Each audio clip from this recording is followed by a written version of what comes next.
प्रणाम दोस्तों।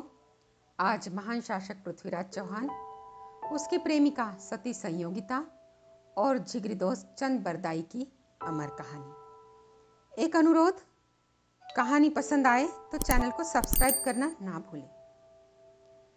अजमेर के राजा सोमेश्वर और रानी कर्पूरा देवी के यहाँ सन 1149 में एक पुत्र पैदा हुआ, जो आगे चलकर भारतीय इतिहास में महान हिंदू सम्राट पृथ्वीराज चौहान के नाम से प्रसिद्ध हुआ। उसे दिल्ली के अंतिम हिंदू शासक के रूप में भी जाना जाता है। संयोगिता कन्नौज के राजा जयचंद की पुत्री थी। वह बड़ी सुंदर थी, सुशील थी और गुणवान भी थी। उसने पृथ्वीराज की वीरता के अनेक किस्से सुने थे, इसलिए वो अपनी सहेलियों से भी पृथ्वीराज के बारे में जानकारियां लेती रहती थी। एक बार दिल्ली से पन्नाराय चित्रकार दिल्ली के सौंदर्य और राजा पृथ्वीराज के भी कुछ दुर्लभ चित्र लेकर कन्नौज राज्य में आया हुआ था।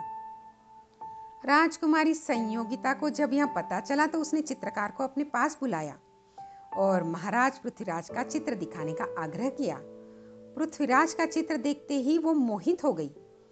चित्रकार पन्नाराय ने राजकुमारी का चित्र बनाकर उसको पृथ्वीराज के सामने प्रस्तुत किया और राजकुमारी के मन की बात बताई, जिन्हें सुनकर और चित्र देखकर पृथ्वीराज भी राजकुमारी संयोगिता पर मोहित हो गए। दोनों का प्रेम परवान चढ़ रहा था, लेकिन संयोगिता के पिता कन्नौज के महाराज जयचंद की पृथ्वीराज से दुश्मनी थी।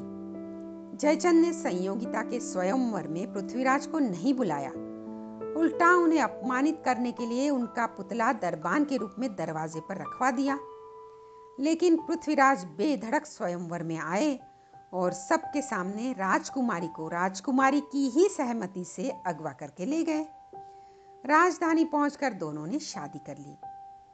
कहते हैं कि इसी अपमान का बदला लेने के लिए जयचंद ने मोहम्मद घौरी को भारत पर आक्रमण करने का आमंत्रण दिया।